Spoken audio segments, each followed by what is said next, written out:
Tapi makanya kita harus dekat dengan Tuhan. Dan ketika masalah terjadi, ya mungkin kita bertanya, ya kenapa masalah itu datang. Tapi selalu itu yang saya sampaikan, bahwa semua itu ada maksud Tuhan, ada rencana Tuhan. Nah, hari ini kita akan baca di Mezbah Doa, kita sedang membahas Mazmur. Ya, dan saya tertarik membahas Mazmur 13 yang kemarin kita dengar di Mezbah Doa, tapi saya ingin kupas di sini. Mazmur 13 di sana judul perikopnya kalau saudara lihat adalah doa kepercayaan.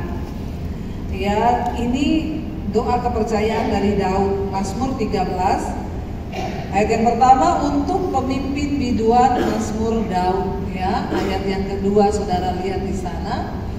Kita baca bersama.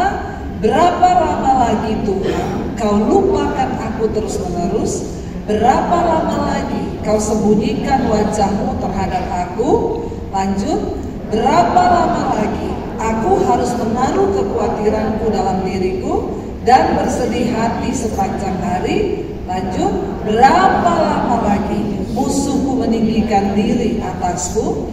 Saudara lihat di pasal ini, ayat ini diulangi berkali-kali, berapa lama lagi, ya. Ketika kita menghadapi persoalan, pencobaan, selalu ya namanya manusia itu pasti pengen cepat. Amin apa amin? Dalam usaha, pekerjaan, semuanya kepengen cepat, ya. Itulah manusia, selalu mau yang instan. Mungkin karena dari kecil kita sudah terlalu banyak makan mie, jadi selalu pengen yang instan.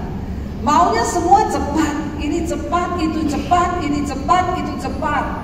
Lalu kalau tidak terjadi sesuai dengan yang kita mau, ya maka kita bertanya, berapa lama lagi Tuhan? Ya, aku diproses. Berapa lama lagi Tuhan ini harus aku jalani? Berapa lama lagi Tuhan? Kalau saya sederhanakan bahasanya, Tuhan sampai kapan? Pernahkah kita bertanya seperti itu dalam hidup kita? Atau mungkin hari ini saudara sedang bertanya, sampai kapan aku hidup begini? Sampai kapan aku terus begini? Sampai kapan masalahku tidak selesai? Ya, kalau saudara bertanya sampai kapan aku hidup dalam dosa, itu bagus, ya. Sampai kapan ya aku berdosa begini terus? Itu artinya saudara mulai merindukan pertobatan. Tapi kalau kita menghadapi sesuatu persoalan masa lalu, kita bertanya kepada Tuhan, sampai kapan Tuhan? Daud menanyakan itu sampai 4 kali loh di pasal ini. Dia bilang, berapa lama lagi Tuhan kau lupakan aku terus menerus? Saya mau tanya saudara, Tuhan itu bisa lupa enggak? Enggak bisa. Tuhan itu bukan manusia yang bisa lupa. Kalau kita bisa lupa enggak? Sering dong? Ya, apalagi kalau sama utang, pura-pura ya, pura-pura lupa kita. Ya, yang penting suami jangan lupa istri, amin. Istri juga jangan lupa suami, jangan pura-pura lupa. Manusia itu bisa lupa, tetapi Tuhan tidak pernah lupa. Dan ayat ini berkata, Daud karena dalam tekanan yang begitu berat menghadapi persoalan pencobaan yang rasanya tidak selesai, dia bilang, berapa lama lagi Tuhan kau lupakan aku terus menerus? Ya, berapa lama lagi kau sembunyikan wajahmu terhadap aku?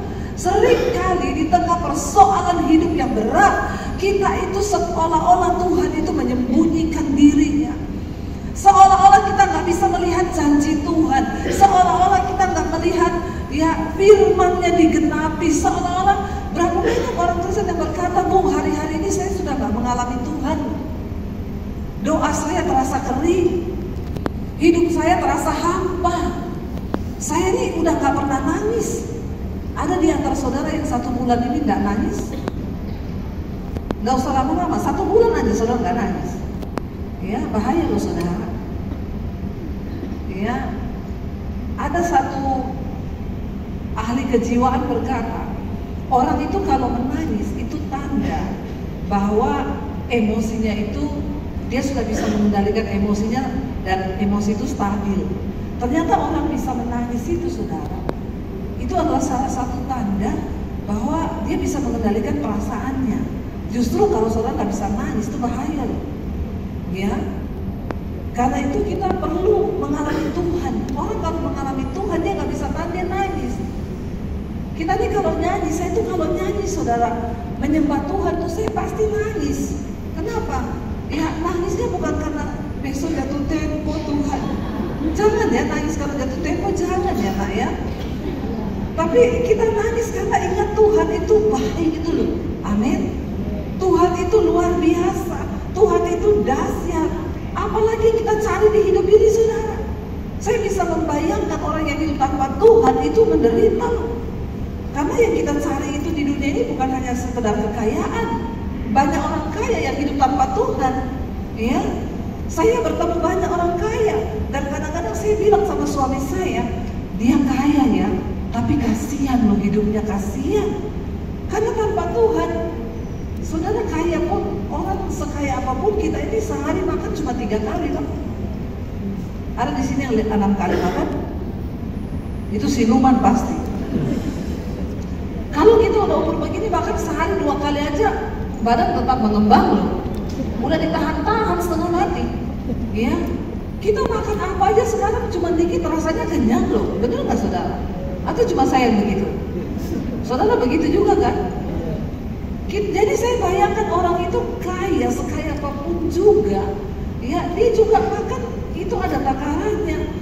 Dan benar saya tadi ketemu sama satu orang, ya Jumat Mesbah di luar, kita ngobrol, ya benar dia bilang hidup ini mau apa lagi Bu? Selain cari Tuhan sungguh.